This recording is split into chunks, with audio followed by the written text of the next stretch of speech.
Dakika tu chache baadaye mwanga ulianza kutoweka na giza likaanza kupenya.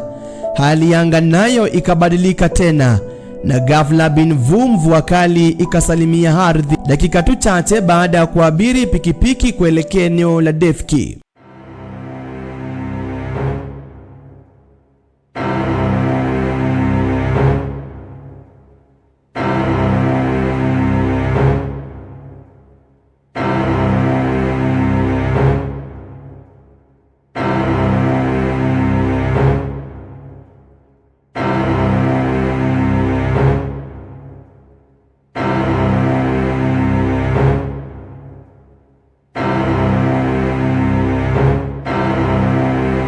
Naomba utengenezee barabara.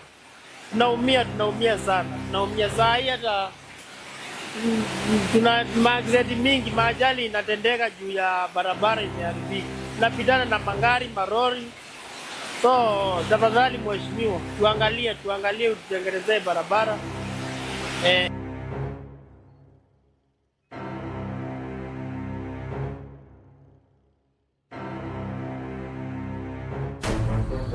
Saa 1:47 mvua ikawa imetulia, na sasa nikajionea hali halisi ya barabara, hasa katika eneo hili la Nyambura.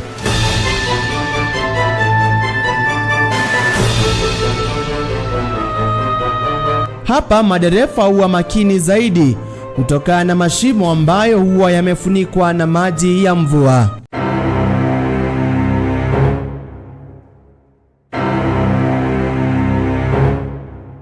Utadhani ni filamu ambayo unayotazama katika eneo hili la Nyambura.